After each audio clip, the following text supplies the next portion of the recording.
सकें। ठीक है जी। अब इस वाले क्वेश्चन में मूव कीजिएगा। ये देखें इस सवाल में एग्जामिनर क्या कह रहे हैं, गौर से देखिएगा मेरे बच्चे। इस क्वेश्चन में एग्जामिनर ने कहा है कि आपके पास क्या चीज़ है, a swing is made by trying rope, ठीक है, by tying rope loosely to the branch of a tree as shown in figure 2.1. A child swing backward and the forward several times as shown, starting at the highest point A. This is your the highest point from where the object is start moving. Explain how an other child can obtain an accurate measurement of the time for complete one swing. How, if for example, if I say find it out its time period of the one swing का time period आपको निकालना है। तो one swing का time period आप कैसे निकालोगे, यहां से चलेगा यहां पर, फिर यहां से चलेगा यहां पर, ये डिस्टेंस है ना, वन स्विंग ये होता है। अब कैसे निकालेंगे, ठीक है, वो अब आपको मालूम करना है। ठीक है, इसके लिए हमारे पास एक मेथड है, ठीक है, सिंपल स्टॉप वॉच वाला मेथड है। क्या चीज़ है, देखिएगा, ये मेरे बच्चे स्टॉप वॉच यूज़ करेंगे, ठीक है, और डिस्टेंस यूज़ करेंगे। The other child start the stop watch from point where the swing as start, जहां से स्विंग स्टार्ट होगा वहां से वो देखो स्टॉप वॉच स्ट्राइक करेगा। ठीक है, where the swing begins and the stop the watch where the one oscillation is end. Like for example, when the object is moving from point O, the other student press the stopwatch.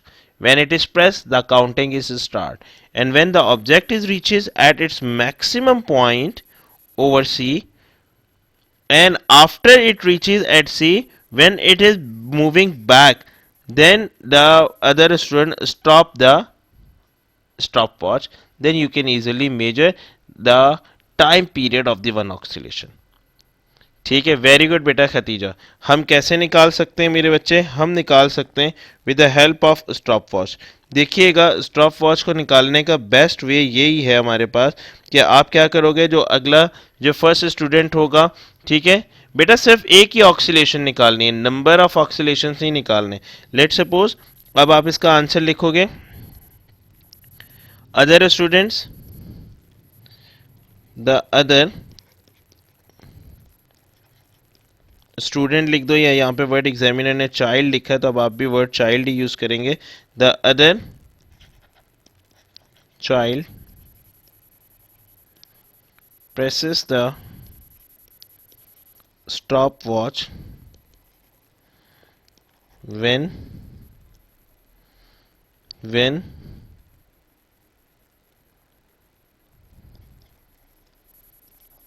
the first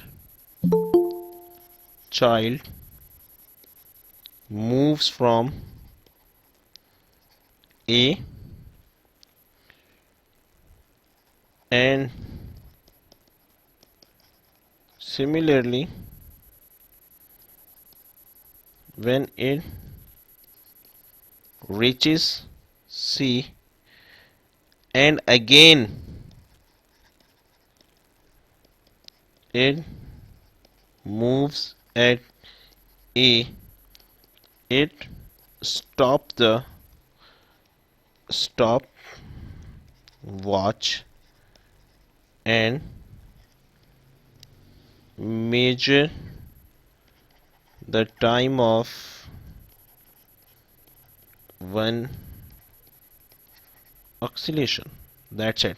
मतलब कि जैसे इस point one पर होगा आपने press कर देनी है स्टॉप, आपके पास क्या होगा, टाइम स्टार्ट हो जाएगा, and when the object is reaches from A to C and then again C to A, it stop the stopwatch, then you can easily find out the time period of the one oscillation. Clear? Yes. Any confusion, any query in this part? Every oscillation का मेरे बच्चे examiner नहीं बोल रहा, examiner just पूछ रहा है one oscillation का। time period of the one oscillation. So that's why we just find it out the time period of the one oscillation, and one oscillation is done when the object is moving from A to C and then again C to A. याद होगा आप लोगों को मैंने simple pendulum करवाया था. Simple pendulum में मैंने क्या बोला था, वन ऑक्सीलेशन वन स्विंग कब कंप्लीट होगा, जब बॉब मूव होगा मीन से एक्सट्रीम पे, एक्सट्रीम से अगेन मीन पे, then you can say that one oscillation is completed. Clear? Am I clear to all of you?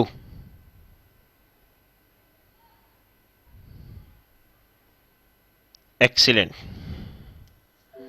Yes बेटा हानिया, यस बेटा रुखसार का मैसेज आ गया.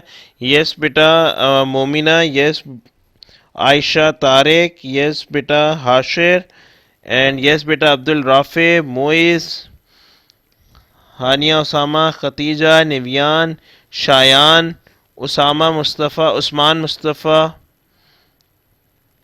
All good. ओके मेरे बच्चे, okay excellent excellent. Okay good. Now move on the next point.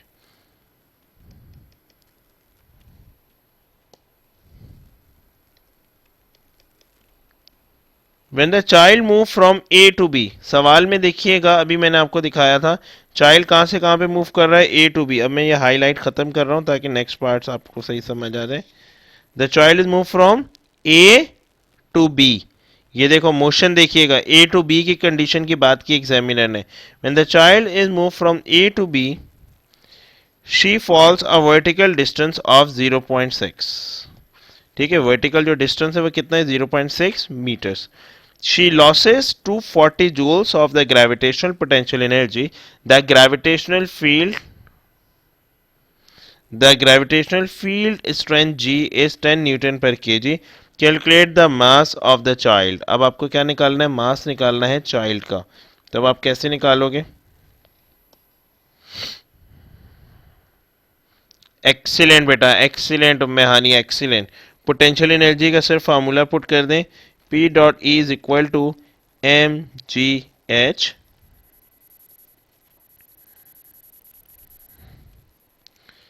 Potential energy हमारे पास कितनी है, 240. ठीक है, अब आप क्या चीज पुट कर दोगे इधर, 240. मास आपके पास कितना था, you have to find it out. Gravity कितनी थी, 10 न्यूटन पर kg, and then vertical distance is 0.60 meters. ये मल्टीप्लाई है दूसरी तरफ ले जाके जब आप डिवाइड कर दोगे तो आपके पास मास निकल जाएगा, and your mass is 40 kg. Mass is always measured in kg, so that's why we says that this is your mass which is measured in the 40 kg. Yes, any confusion, any query till now, any problem, any confusion, कोई भी ऐसी चीज जो पूछने वाली है तो मेरे बच्चे मुझसे पूछिएगा.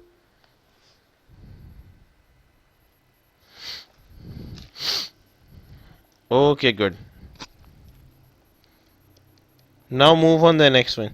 Suggest two reasons why her kinetic energy at B is not equal to 240 joules.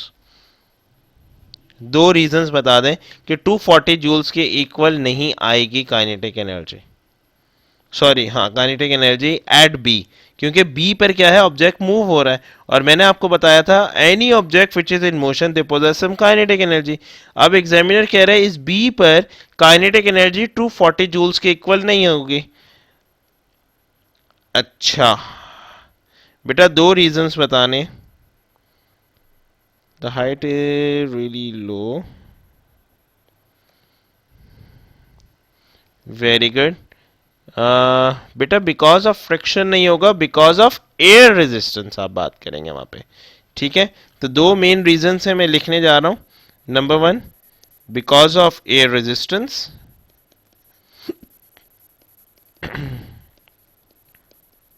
And number two is low gravitational potential energy. या तो आप इसको यूं लिख देंगे, change in work done at point B, B point पे work done कैसा हो जाएगा, चेंज हो जाएगा। वेरी गुड, ठीक है जी। नंबर नेक्स्ट क्वेश्चन पे मूव करेंगे।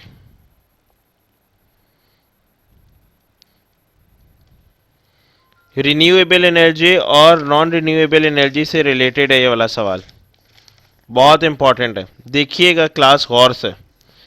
इसमें क्या कहा जा रहा है, a large power station burn oil to heat water in a boiler, ठीक है ना, उसको बर्न कर रहे हैं ताकि हमें क्या चीज मिल सके, हीट मिल सके। State the name of the form of energy store in the oil before it is burn, burning से पहले कौन सी एनर्जी स्टोर होगी ऑयल के अंदर, जल्दी से मुझे बताएं।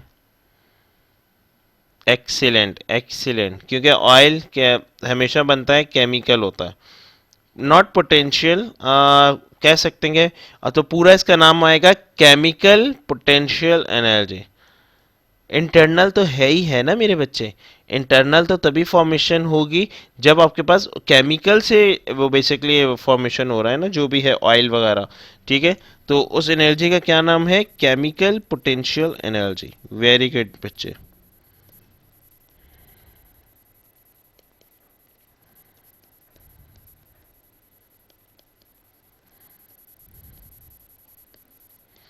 Number 9, state and explain whether, state and explain whether oil is a renewable or renewable resource. It is a non-renewable source because we are not able to reuse it again. Excellent बेटा, excellent। मैं आप लोगों के messages पढ़ रहा हूँ, ज़बरदस्त। मैं इसका आंसर लिख नहीं रहा क्योंकि आप लोगों ने आंसर सही दे दिए। Describe one environmental issue caused by the burning oil to generate electricity in power station.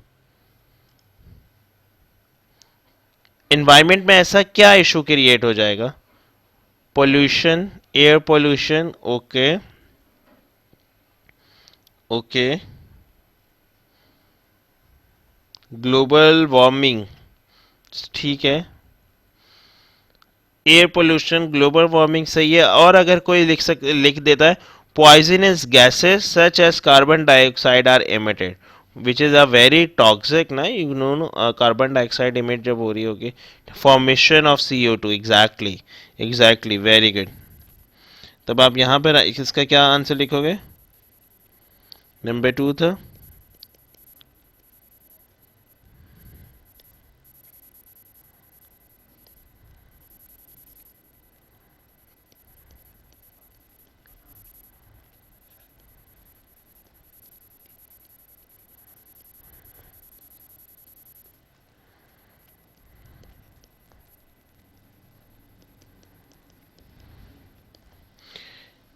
State what is mean by efficiency. Yes, efficiency का क्या मतलब है, जल्दी से मुझे बताएं। ये आज पास पेपर क्लास है, शाबाश। एफिशिएंसी के बारे में बताइएगा।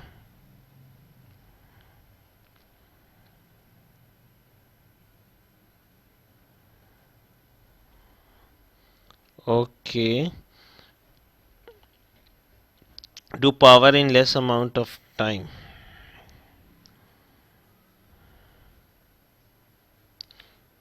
Useful energy output divided by the total energy input. Okay, ठीक है। हानिया उसामा ने फार्मूला बता दिया, उम्मे हानी ने बता दिया। उम्मे हानी आपने बताया सही है, लेकिन आपने इसको वर्डिंग्स में लिखना है, ठीक है ना।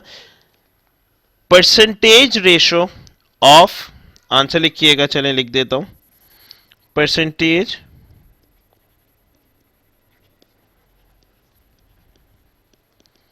Percentage ratio of output and input energy is called efficiency.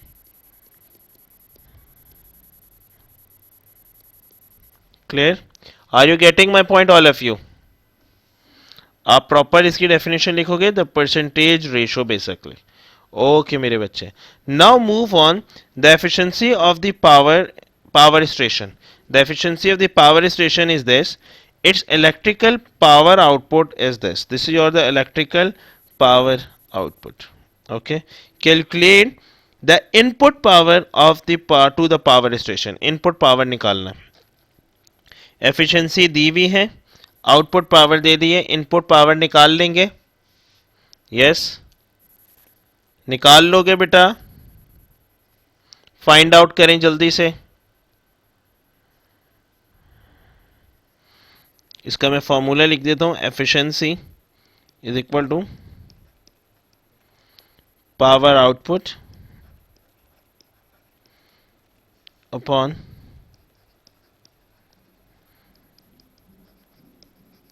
Power input multiply by 100. Put करें, आंसर निकालिएगा.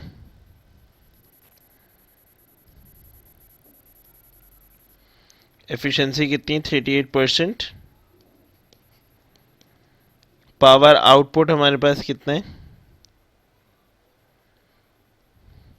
अच्छा, एक काम करें, आपको ये कैलकुलेट भी करके दिया हुआ है 0.38, तो आप इसकी जगह पर डायरेक्ट लिख दें.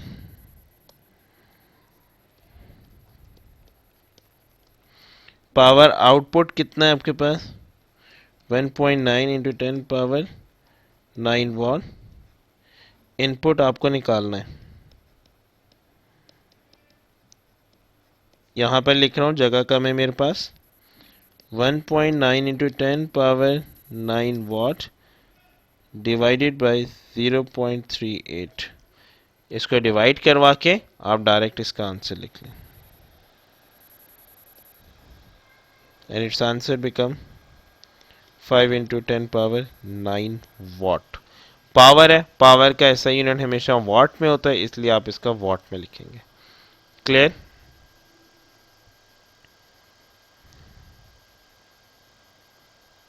Okay, good.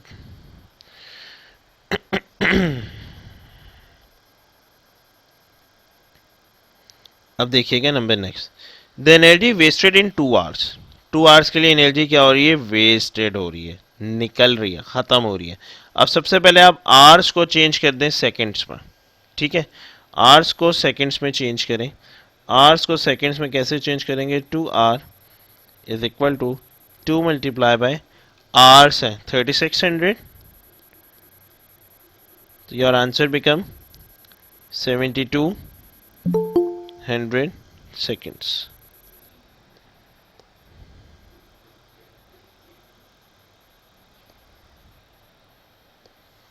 ठीक है, ये आपके पास आ गया. अब आपने क्या करना है? वेस्टेड एनर्जी को कैलकुलेट करना है. ठीक है ना. अब वेस्टेड एनर्जी कितनी है? हमारे पास एक्चुअल एनर्जी, इनपुट एनर्जी कितनी थी? 5 इंटू 10 पावर 9. और आउटपुट एनर्जी कितनी थी? 1.9 इंटू 10 पावर 9. ये देखें, this is your output, this is your output energy, this is your input energy. तो इन दोनों का आप माइनस करवा दें. ठीक है, सबसे पहले तो आप माइनस करवा दें. E is equal to P T होता है, एनर्जी निकालनी है ना, वेस्टेड एनर्जी. लेकिन पावर हमारे पास दो हैं, एक है इनपुट, एक है आउटपुट.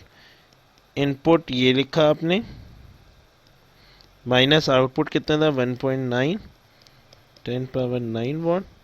माइनस करवा दें. टाइम कितना था? 7200 सेकेंड्स. इन दोनों को मल्टीप्लाई करवाएं, सॉल्व करवाएं, आपके पास एक एक्यूरेट आंसर आ जाएगा, which is 2.232 into 10 power 13 joules capital च. Clear? This is your the wasted energy. हमने एक अगर एनर्जी होता तो E is equal to P T direct put कर देते हैं. अब हमारे पास दो एनर्जीज हैं, एक है इनपुट, एक है आउटपुट. इनपुट था, इनपुट से आउटपुट को माइनस करवा देंगे, जितना बचा, वो जो बची हुई एनर्जी है, remaining energy, this remaining energy is basically your the wasted energy. ठीक है. Yes, any confusion, any Curie? यहां तक कोई भी ऐसी बात जो पूछने वाली है तो पूछें.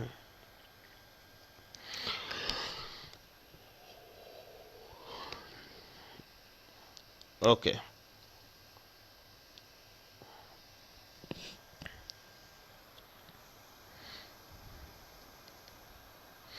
नंबर नेक्स्ट क्वेश्चन पे मूव करेंगे। पुली का क्वेश्चन है, पावर सप्लाई से रिलेटेड है।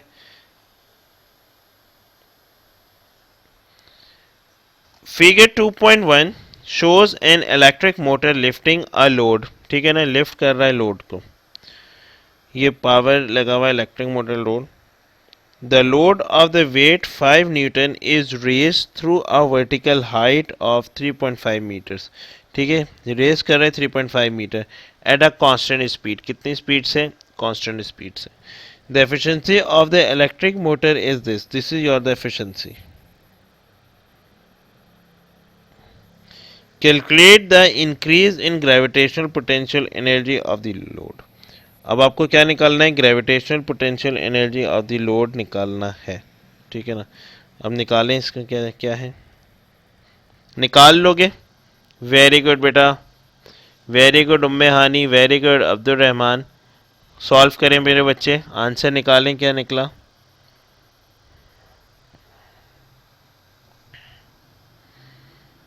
वर्टिक वेट भी दे दिया आपको, आपको एग्जामिनर ने हाइट भी दे दी, वेट भी दे दिया। ठीक है, कौन सा वाला फॉर्म? आंसर मुझे बताएं, आंसर जल्दी से।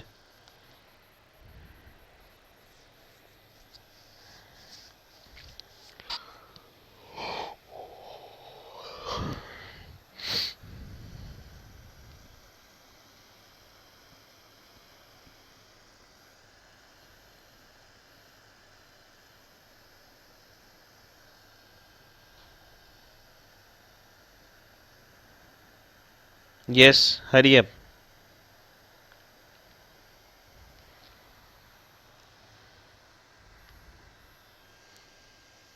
नॉट 175, इट्स 17.5 मेरे बच्चे।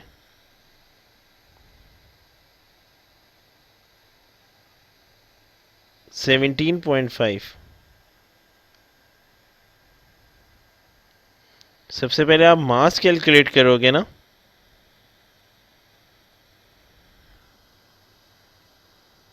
Exactly, W is equal to mg से आप मास कैलकुलेट करोगे।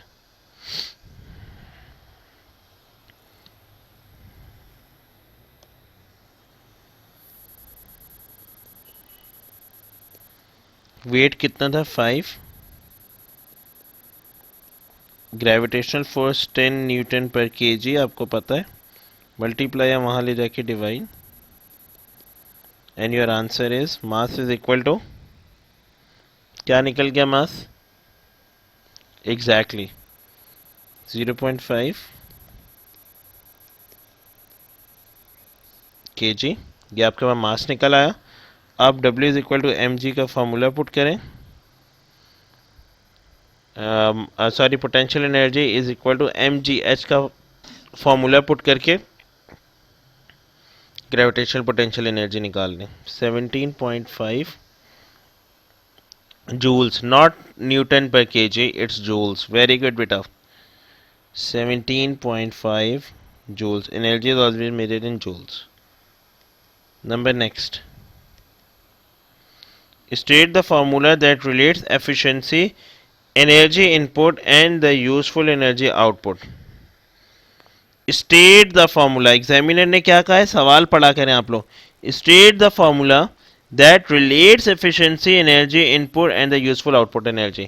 तो क्या करेंगे? फॉर्मूला लिख देंगे, क्योंकि एग्जामिनर ने क्या कहा है? State the formula. तो फॉर्मूले में क्या चीज आ जाएगा? Efficiency is equal to power output upon power input multiply by 100। ठीक है, this is called the efficiency.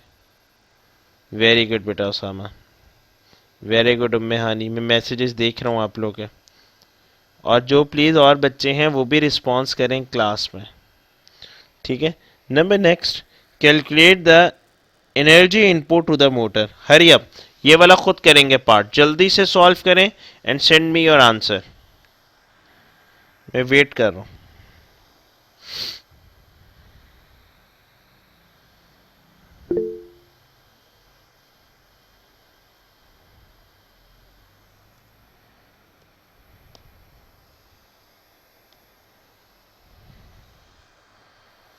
Hari up, hurry up, hurry up.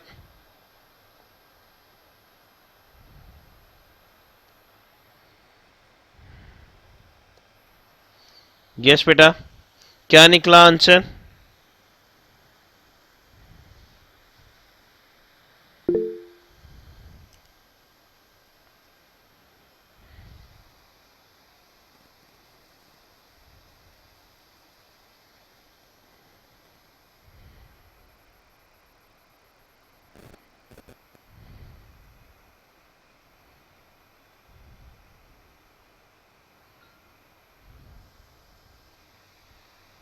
Hurry up.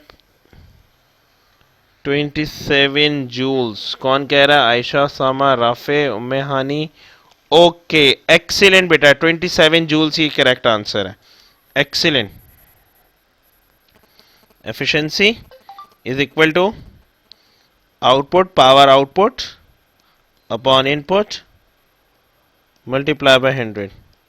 ठीक है, यहां से वैल्यूज पुट करें। वैल्यूज पुट करने के बाद आपके पास क्या आ जाएगा? 0.65 दिया हुआ है डायरेक्ट परसेंट में। और gravitational potential energy, this is your output which is 75 joules. Input निकालना है, रिप्लेस करके इनपुट निकालते हैं विच इज 27 जूल्स। आंसर आपके पास 26.9 जूल्स आ रहा होगा which is equal to 27 joules.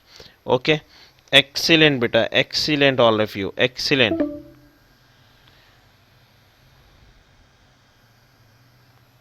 अच्छा जी, 1 मिनट।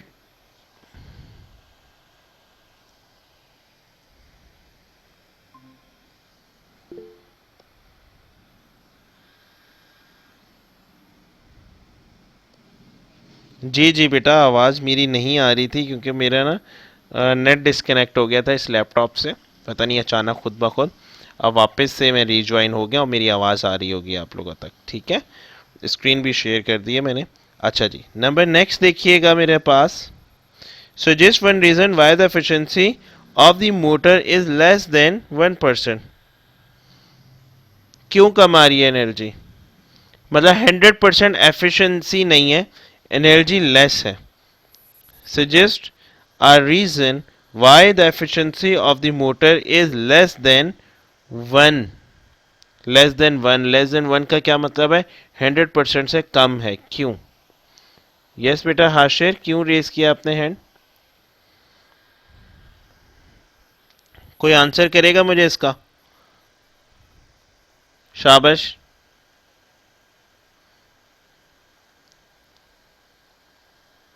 फ्रिक्शन। और फ्रिक्शन से क्या चीज प्रोड्यूस हो रही है? हीट प्रोड्यूस हो रही है। तो जहां पर हीट प्रोड्यूस हो जाए वहां पर क्या चीज होता है? एनर्जी लॉस होती है। तो अब आप इसका आंसर लिखोगे because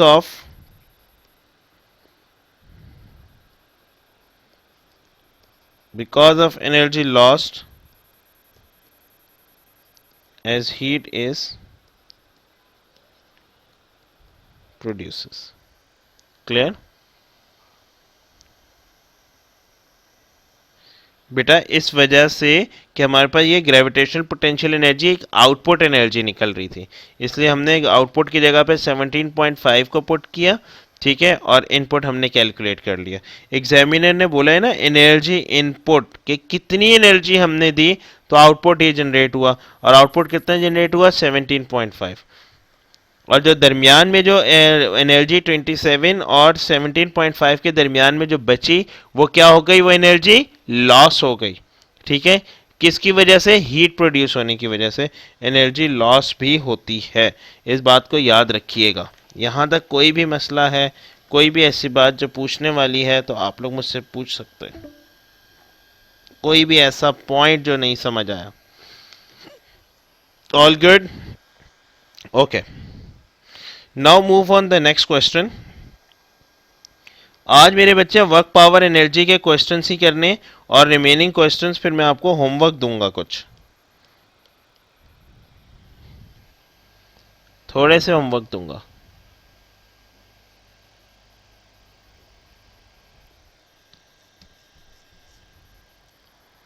exactly exactly। But in some cases, not the all cases. Density से रिलेटेड सवाल आ गया।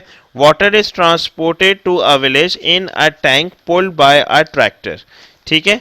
Figure 1.1 shows the tank being pulled by a tractor. The combined mass of the tractor and the tank is 4100 kg when the tank is empty, and 6500 kg when the tank is full of water. The density of the water is this. Calculate the volume of water in the tank when it is full. Hurry up, calculate its volume. Density दे दी, mass दे दिया, volume calculate कर लें। Density is equal to mass over volume लगा दें। Yes बेटा उम्मे हानि, वेरी गुड, लगा दें मेरे बच्चे।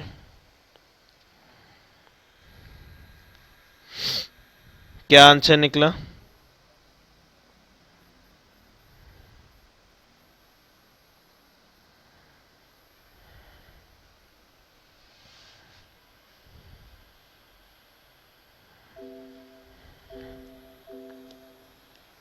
Hurry up.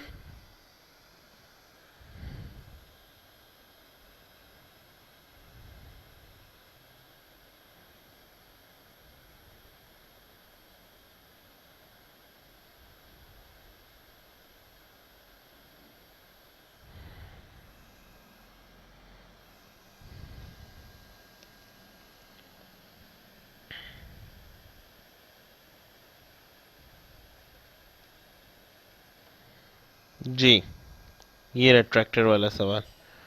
4.1 नो,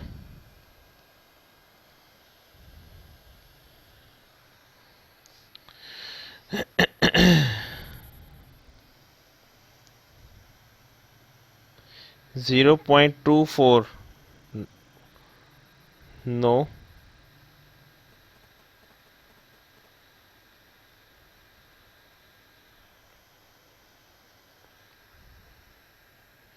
मेरे बच्चे ये देखें, the mass is 41 kg when the tank is empty, and when it is full its mass becomes 6500। ठीक है ना, 6500 kg। अब आपने क्या करना है, सबसे पहले इसको माइनस करवाना है। ठीक है ना, full tank minus the empty tank, क्योंकि हमारे पास फिर क्या आ जाएगा, मास ऑफ द वाटर आ जाएगा बेसिकली, विच इज 2400 kg। हमें वॉल्यूम ऑफ द वाटर निकालना है। सवाल को तो गौर से पढ़ें। और डेंसिटी भी हमें किसकी दी हुई है, वाटर की दी हुई है। तो ये वाटर निकल गया, फुल और एम्प्टी को मैंने माइनस करवा दिया, रिमेनिंग मेरे पास सिर्फ पानी आ गया, पानी का मास आ गया। वेरी गुड बेटा खतीजा। अब जब पानी का मास आ गया तो it's formula is density is equal to mass over volume. Density क्या था हमारे पास, 1000 kg per meter cube, and your mass is 2400 kg। Find it out its volume v। ये डिवाइड है, वहाँ ले जाके मल्टीप्लाई क्रॉस चेंज कर देंगे आप। जैसे ही आप जब आप इसको क्रॉस करेंगे तो your answer become 2.4 meter cube. Yes, कोई मसला? एग्जैक्टली, यस बेटा हानिया ओसामा, वेरी गुड। अब ये बात समझ आ गई। यहाँ पर सब बच्चे मिस्टेक करते हैं जो कि अभी आप लोगों ने की। The tank is 4100 when the tank is empty, and this when the tank is full of water। ये स्टेटमेंट बहुत इंपॉर्टेंट है। यस बेटा, clear? Any confusion, any Curie? Okay, good good. कोई ऐसी बात जिसमें मसला है तो मुझसे पूछिएगा।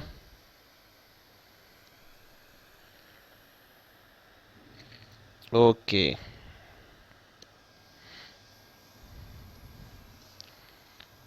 now move on the next point.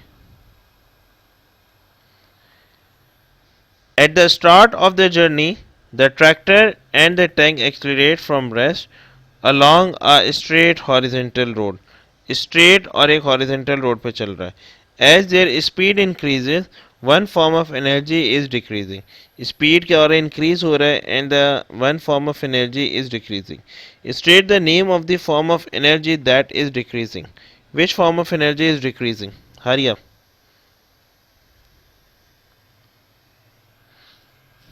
Chemical. Potential energy. The answer is potential energy. The store energy is gradually not chemical. The store energy बेटा store energy gradually decrease होना शुरू हो जाएगी ना, which is potential energy. Number 9, explain what happened to this energy. इस energy के साथ क्या हो रहा है? पोटेंशियल एनर्जी एक स्टोर एनर्जी थी. Now this potential energy is converted into the kinetic energy और into the heat energy as well. Kinetic energy and the heat energy, क्योंकि ऑब्जेक्ट क्या हो रहा है? मूव कर रहा है.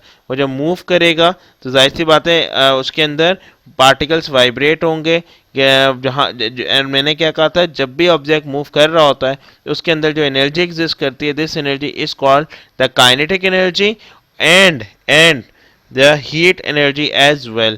हीट एनर्जी भी वहां पर प्रोड्यूस होगी because of the frictional force और tyre of the force of the tractor. ठीक है, जो टायर है उसकी वजह से. तो आप इसका आंसर लिखोगे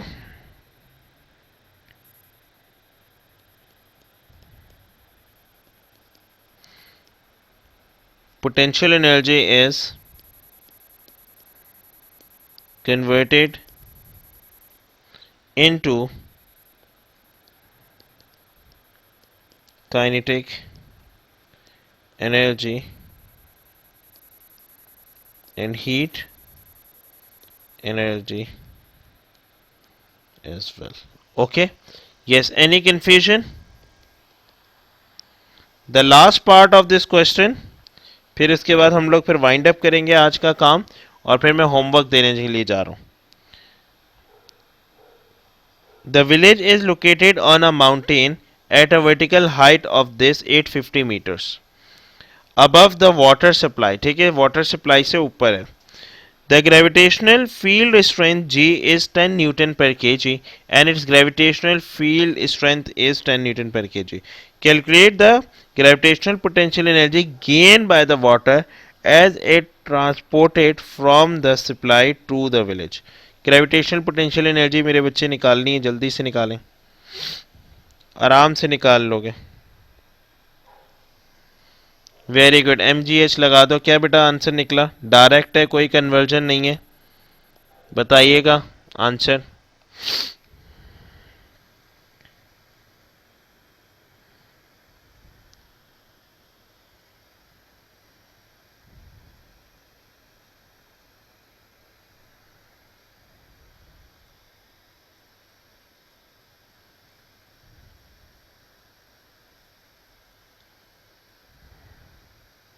यस बेटा, हेलो. क्या निकाला आंसर आप लोगों ने?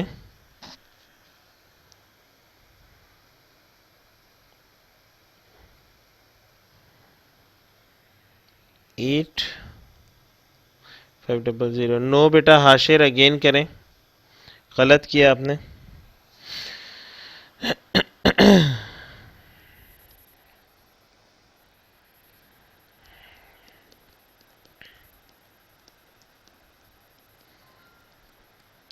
$2400 मल्टीप्लाई बाई 850, इन सबको मल्टीप्लाई करवा दें तो पोटेंशियल एनर्जी आ जाएगा 2.04 इंटू 10 पावर 7. बहुत बड़ा आंसर आ रहा होगा. ENG प्रेस करेंगे तो ये आपका आंसर बन जाएगा 2.04 into 10 power 7 joules. Clear? Very good बेटा हुम्मयानी, ये ऐसे ही होगा.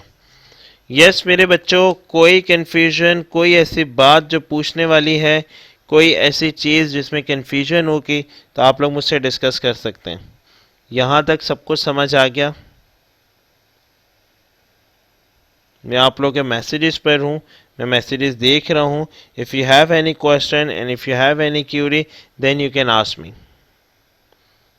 All good? ओके. अब रिमेनिंग जो क्वेश्चंस हैं इसी बुकलेट के, वो मेरे बच्चे आपके होमवर्क है. ठीक है, और वो आप लोगों ने करना है, ज़्यादा नहीं, पेज नंबर मैं लिख रहा हूँ स्क्रीन के ऊपर। जितने क्वेश्चंस आप लोगों से हो गए मैक्सिमम कीजिएगा, जो नहीं हुए वो मुझसे पूछ लेना। पेज नंबर 15 से लेके पेज नंबर 39 तक, this is your homework. Page number 15, next class से पहले पहले मुझे अपडेट करना है कि कितना हुआ। Page number 15 to page number 39, this is your homework. Next class से पहले पहले इसके क्वेश्चंस या आप ट्राई करने हैं आप लोगों ने। यस, इट्स अ बुकलेट, और ये बुकलेट के पेपर हैं, क्वेश्चंस हैं, और जिनके पास बुकलेट्स नहीं हैं उनको मैं शेयर कर दूंगा सॉफ्ट कॉपी में, जो मेरे ओवरसीज स्टूडेंट्स हैं। But you must have to solve these questions, and if you have any confusion and query then you can ask me. Okay, ये मेरे बच्चे बुकलेट नंबर 5 में है आपके पास, ठीक है, और इसको सॉल्व करने की कोशिश करें, इंशाल्लाह ताला हो जाएगा। जिनके पास बुकलेट नहीं है डोंट वरी, मैं उनको बुकलेट प्रोवाइड कर दूंगा। मुझे बस एक रिमाइंडर मैसेज कर दीजिएगा, आफ्टर 1 आवर इंशाल्लाह ताला बुक्स प्रोवाइड हो जाएंगी, ठीक है। ओके मेरे बच्चे, अल्लाह हाफिज़, take care, see you in next class. Okay, अल्लाह हाफिज़।